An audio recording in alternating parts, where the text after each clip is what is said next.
Bonjour à tous, donc nous allons regarder aujourd'hui donc la fiche de cours comment distinguer les matériaux qui nous entourent au niveau quatrième.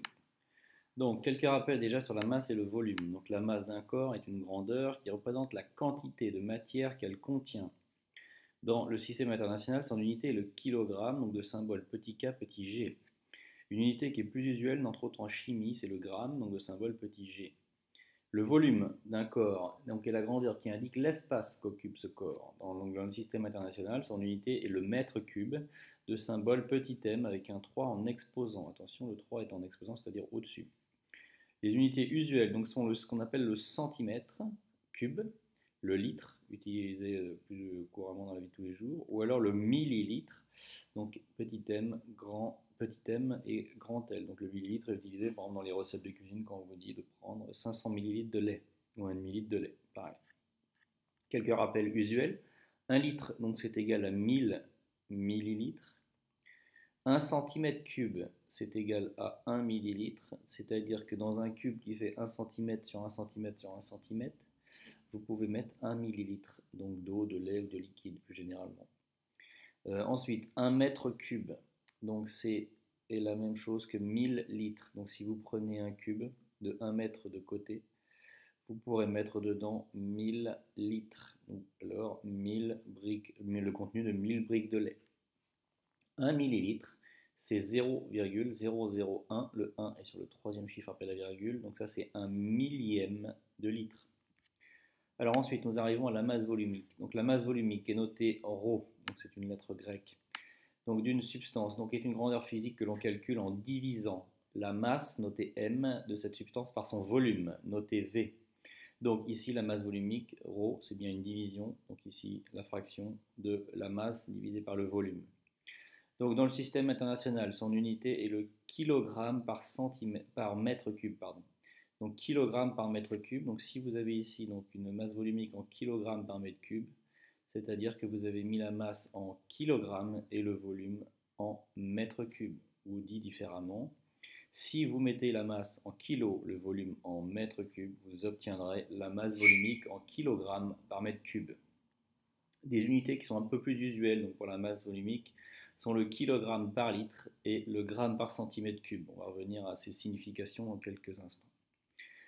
Chaque corpure a une masse volumique différente qui lui est propre. C'est pourquoi cette grandeur permet donc de l'identifier. C'est important de comprendre ce principe. Regardez bien dans l'exemple ici, vous avez différents tableaux. Chaque corpure ici a des valeurs qui sont différentes. Ce qui veut dire que si jamais vous mesurez la masse volumique d'un corps inconnu, si vous avez des tables comme celle-là, donc des tableaux qui vous permettent d'avoir les différentes valeurs, en comparant avec ces tableaux, vous pouvez identifier un corpure. Ça ne marche ça que pour les corpures, parce que chaque corpure a une valeur différente. Donc ensuite, quelle est la signification de la valeur? Donc par exemple, premier exemple, on voit que ici le fer a une masse volumique de 7,9 grammes par centimètre cube. Et écoutez bien ce que je dis quand je lis ce qui est écrit dans le tableau. Là, je lis grammes par centimètre cube. Donc la masse volumique du fer est de 7,9 grammes par centimètre cube. J'insiste sur le par. Si vous comprenez l'importance de ce par, ça veut dire qu'après, avec la proportionnalité en maths, vous pourrez faire tous les calculs nécessaires qui vous seront demandés dans n'importe quel exercice.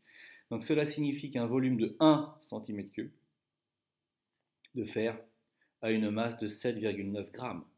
Donc je répète, la masse volumique du fer c'est 7,9 grammes par centimètre cube. Cela signifie qu'un centimètre cube de fer, c'est-à-dire un volume, a une masse de 7,9 grammes. Et à partir de là, vous pouvez faire des tableaux de proportionnalité pour trouver n'importe quelle masse, n'importe quel volume, selon les exercices qu'on vous demande. Deuxième exemple, ici, donc on vous donnait dans ce tableau-là, par exemple, que pour le gasoil, vous avez ici donc la masse volumique 850 kg par mètre cube. Donc ça signifie que le volume d'un mètre cube de gasoil a une masse de 850 kg. Donc si vous avez bien compris et vous faites bien la diction quand vous lisez, par exemple ici 850 kg par mètre cube, ça veut dire qu'un mètre cube il a une masse de 850 kg. À partir de là, en utilisant la proportionnalité, ça fait déjà 3 fois que je me répète, mais c'est important que vous le compreniez et vous pouvez faire tous les exercices.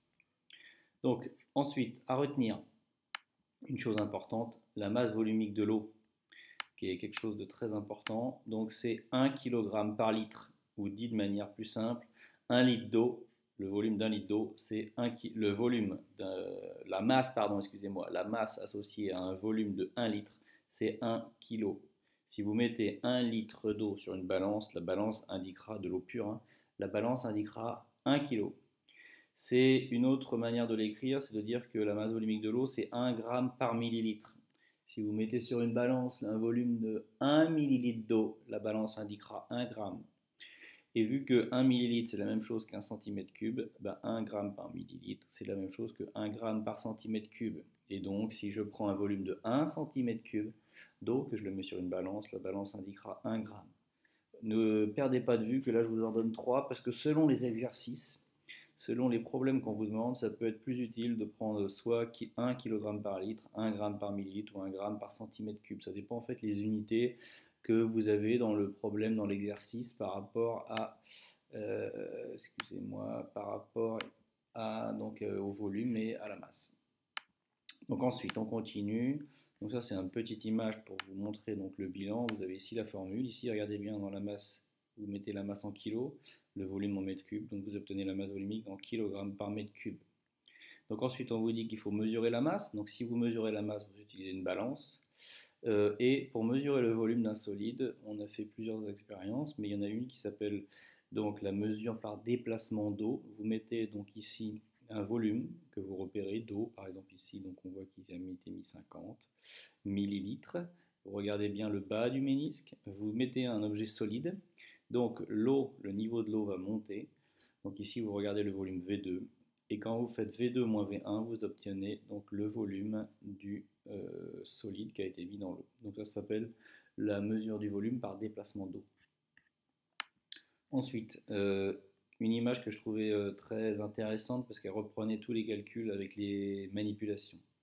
Donc si vous voulez déterminer la masse volumique, donc par exemple pour ce liquide, ici on a mis un liquide inconnu, je mets donc ici, je remplis une éprouvette graduée avec 100 ml de ce liquide. J'ai bien entendu donc déposé l'éprouvette graduée, fait la tare, donc qui indique 0, et ensuite j'ai mis donc le 100 ml de liquide, donc le volume 100 ml. La balance indique 118 grammes, donc 118 grammes c'est juste la masse donc, du liquide.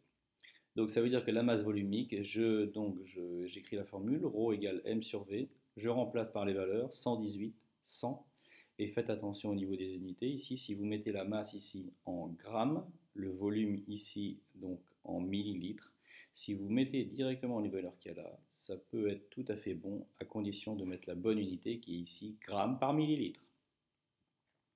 Pour ce solide, alors pour un solide, il y a deux façons de faire. Soit donc pour mesurer la masse, bien entendu, toujours la balance. Pour mesurer donc le volume, soit vous pouvez calculer le volume, donc à l'aide parce que le solide a une forme un peu simple mathématiquement, des formes connues. Soit la forme du solide est complètement donc on va dire chaotique, et donc dans ce cas-là, le seul moyen c'est de faire un déplacement d'eau. Donc ici, vous appliquez une formule, donc la formule d'un cylindre, qui est donc l'air ici de la base fois la hauteur. Donc ici, vous obtenez 9,3 cm3. Vous remarquerez qu'ici, ils ont calculé un volume en centimètres cubes, et ils l'ont laissé en centimètres cubes. Pourquoi? Parce que le rayon est en centimètres, la hauteur est en centimètres, donc si on applique la formule, on obtiendra bien des centimètres cubes. La masse indiquée par la balance après tard, 74 grammes. Donc pour calculer la masse volumique, vous faites la masse volumique égale la masse divisée par le volume. Si vous mettez ici des grammes en masse et des centimètres cubes ici en volume, vous obtiendrez dans ce cas-là des grammes par centimètre cube. Donc encore une fois ici, si ici vous avez donc là donc une masse, vous voulez mesurer la masse d'un objet qui a une forme un petit peu chaotique, dans ce cas-là, vous prenez donc une éprouvette graduée, donc vous mesurez donc par exemple la masse d'eau, donc ici on vous dit 70 ml d'eau, donc on trouve un peu plus de 70 ml d'eau, donc on a 70,10 grammes, donc 70, quasiment 70 grammes. Si vous ajoutez donc un solide de forme indéterminée, vous voyez que le volume a varié, donc on est allé ici donc, à un volume de 80 ml. Donc la différence entre les deux volumes, si vous vous rappelez ce qu'on a vu dans l'image précédente, ça correspond au volume du solide. Donc le volume est bien égal à 80 moins 70, c'est-à-dire 10 ml. Quand on regarde maintenant l'évolution de la masse, on voit qu'on était à 70 grammes, 70,1 grammes, on est à 82,6, donc ici, donc ils ont écrit 82,6 moins 70, alors à mon avis ils se sont trompés dans l'image, il aurait fallu mettre 70,1, donc si on fait le calcul qu'il y a ici, 82,6 moins 70,0, on trouve 12,6 grammes.